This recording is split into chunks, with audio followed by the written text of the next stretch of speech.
There's something about card-based video games that are just so bloody good, most of the time.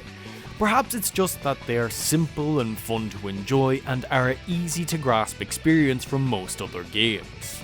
So today we are going to be looking at a video game that is based on a card game that's based on an anime that started out as a manga. And the name of said game is Yu-Gi-Oh! GX Tag Force Evolution. So strap on those duel discs because it's time to review. Now, like most people who know what Yu-Gi-Oh! Is, you probably found out about it through the animated series that made the card game a must-buy for any child. Now, I have a huge love for the game, I still play it the odd time to this day, so a video game based on something I love is a no-brainer. It should be like a bee attracted to that sweet, sweet nectar. And it kinda is, yet at the same time, isn't. Yu-Gi-Oh! GX Tag Force Evolution was a game that came out way back in 2006 for Japan and America and took till 2007 to come to Europe, and is basically the original Tag Force for PSP on PlayStation 2. It was developed by Konami and even came with 3 cards, which I didn't get because I got the game secondhand. That's right, I'm a cheapskate. The game itself is based upon the Yu-Gi-Oh! GX anime, which was coming out at the time. The story of Tag Force Evolution has you, the transfer student, coming into Duel Academy as they are building up to the big event of the Tag Force competition. It's up to you to interact with a number of characters, make friends, and find a duel partner for the event. Apart from that, it mainly follows the anime by having a meager few events from the show take place in the game, working up to the Shadow Riders and Sacred Beasts arc. Its crowning achievement for me is that it gives characters a little more depth as you become more friendly with them, and it's a nice touch. From Bastion struggling with the feeling that he is being overlooked to the point that he believes he is practically invisible to everyone else, which is super relatable and so sad as you see him get more depressed as time goes on in your relationship, to finding out Zane tells terrible jokes. They're so bad.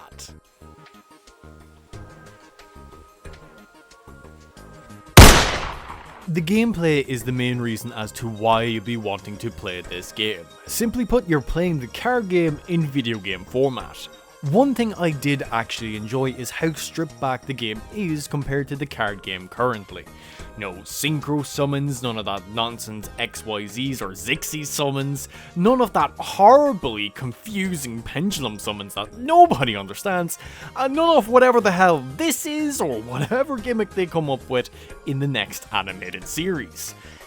It's simple, with the most complex part being fusion and ritual summons, and it was honestly refreshing to play the game in such a state. And this game will live or die by how much you love playing Yu-Gi-Oh! It works honestly really well, but the big problem that I have with it is that while dueling it feels rather slow. Perhaps a more speeded up option could have been included to give it just a bit more pace. One of the main things you'll be doing is hanging out with the main cast of the animated series in order to become friends so you can tag duel with them. In order to increase your bond, you'll have to have the chats and see how they're doing. Or you can get the big old cat pharaoh to follow you around. For some reason he boosts your bonds, which I guess makes sense. Look at how chunky he is, he's thick. I want a chunky cat. You can also duel with them to raise your relationship with said character and see them crumble with pure shock when they lose. Just look at Zane. That's not the face of someone who just lost at a card game. No, that's the look of someone who will murder you in your sleep. And one other way to bond is that you can feed them sandwiches and make them eat it on the spot, no questions asked, whether it be something they hate or love, whether it's a sandwich you bought last month or a brand spanking new one. You make them eat it. Hey man, brought your sandwich. Ah, deadly. Eat it. Eat it now. No. Eat it now. You're gonna eat it and you're going to like it. Eat it now.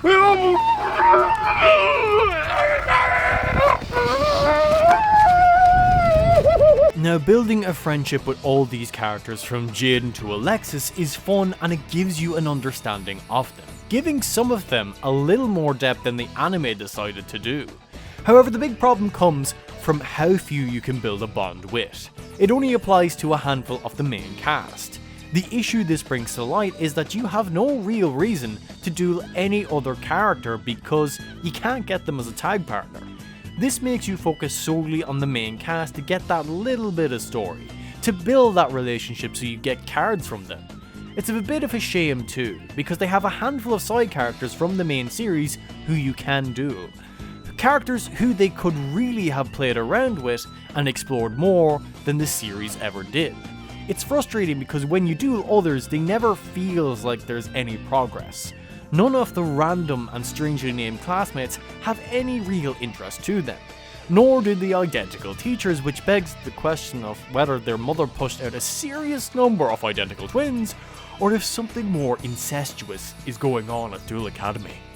One of the big drawing points of this game is the tag duels. It's in the name after all. It mixes the game up a little bit, not too much, but enough to make it a nice change of pace. It can be frustrating at times when your AI partner does an incredibly stupid move that can lose you a duel, but overall it has a different kind of challenge and flow to it compared to one-on-one duels, especially when you get to the tag tournament itself. It really brings the game into its stride. The objective of the tournament is to collect a total of 90 medals. This makes you have to duel a wide variety of the made-up duelists in this game in order to go to the finals.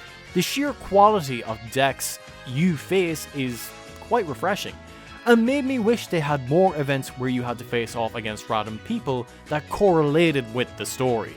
One thing I feel this game lacks is actually having things happen.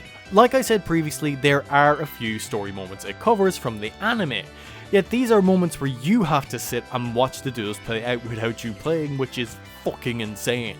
So you play no big role in these events, and they're so far apart between each other.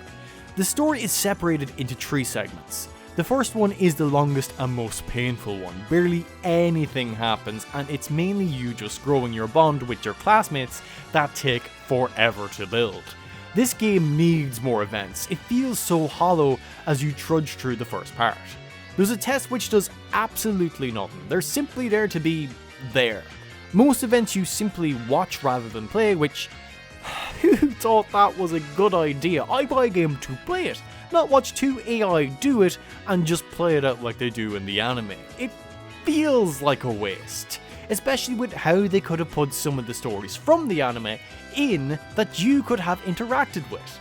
It gives off a sense of cheapness, and if it wasn't for my love of the card game, I probably would have stopped playing this game not too long after I started it. The last 2 segments are its strongest, simply on the basis that there is a constant objective for you to achieve, and feels much better paced compared to the slog of the first segment. Then there is the deck building. I'm going to be honest, I didn't really stray too far from the water team deck you start off with. I simply edited it here and there, placing in better and more useful cards in my deck as I got them. There are a few ways to get cards in Tag Force Evolution. The main way is to buy packs of cards from the shop in hopes that you get the cards you want. As you progress throughout the game, more packs become available. Also, strengthening a bond with the select few characters you can will unlock packs that can relate to their deck. But there is another way to obtain cards. There is a lab area where you can go. Here you can type in the code of a real Yu-Gi-Oh card and rent it out for your deck? What? Just give us the card. Why do we have to rent it? Or you can trade in up to 99 cards in return to get one rare one. There is a lot of cards to choose from, so if you enjoy making and crafting decks, you can go nuts. Whether it be an elemental hero deck or a level deck, there is a whole lot of choice. Visually speaking, there's nothing really spectacular about the game. It has a neat aesthetic that does justice to the GX anime, and we even get a handful of animations for some of the cards. Personally, I really like the wee chibi character designs. I love them, they're just so cute. There is a bit of lag here and there when there are too many characters in a certain area, though you can use this to your advantage when pulling sandwiches. Makes it a bit easier to get a certain sandwich one of the characters would like. Though the theatrics the game brings is just joyous to watch unfold, and honestly makes me wish that when people play the game in real life, that it would be played in this overly dramatic fashion. The music is really just fine. It's so disinteresting on so many levels. It is the definition of bland.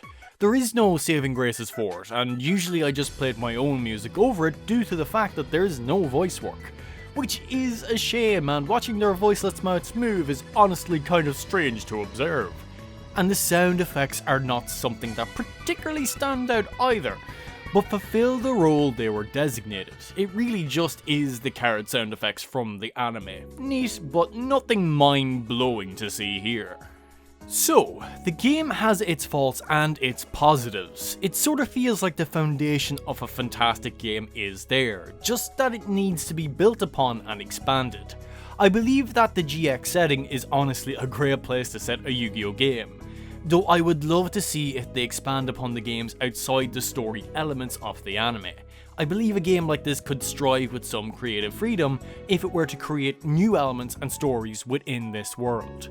And that's Yu-Gi-Oh! GX Tag Force Evolution. It's honestly a mixed bag when you look at it, but if you love the card game, this is something you'll want to play. If you're not too into Yu-Gi-Oh! I'd suggest giving this a skip if you see it, unless it's at a nice price. And Tag Force has a numerous amount of sequels, and you bet I'm going to play them all and see if they improve. Or if they're just more of the same, which is sadly probably going to be highly likely. And until next time everyone, have a smashing good day.